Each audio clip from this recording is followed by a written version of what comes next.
Good morning, Facebook. Here today looking at Psalms chapter 54, looking at verses 6 through 7. Now you see in this psalm, you see as David, he's at once again on the run from King Saul. You see he's lost his home, he's lost his friends, he's lost his title. You see David has lost just about everything in his physical life that we think would give value to a person. And now you see here is David on the run from King Saul, on the run from this army, on the run from mercenaries. He doesn't know who he can trust. He doesn't know who he can let into his life. He doesn't know who he can find and to find comfort, who will not tell Saul where he is, where his location is.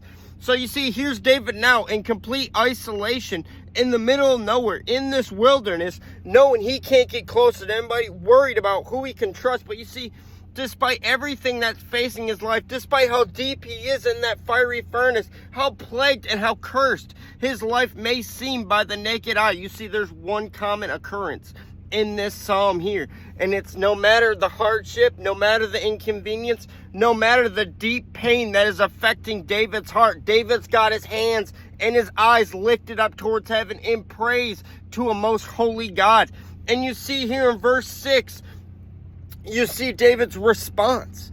David's response, because he's looking back. He's remembering every time that he has been in this situation.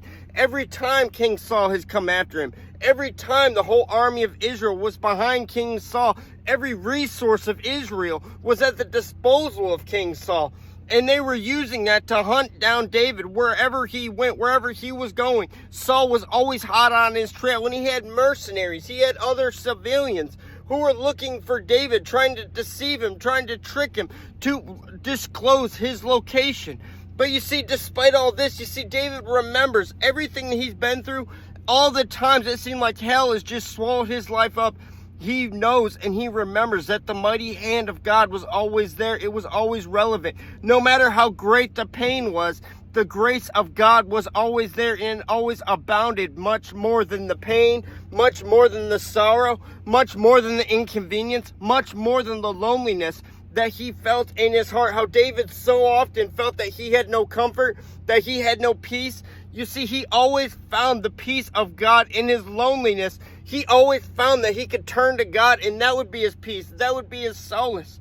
But you see, David's remembering, and you see that's the source of his praise. He's allowing his praise not to be based on what he's going through, but to be based on what the Lord went through, based on what the Lord has done for us. You see, us as Christians here today, how often in our lives do we allow our praise, do we allow our worship of God in our hearts to be based on all the inconvenience, all the rough storms in our lives, instead of being based on what he did for us?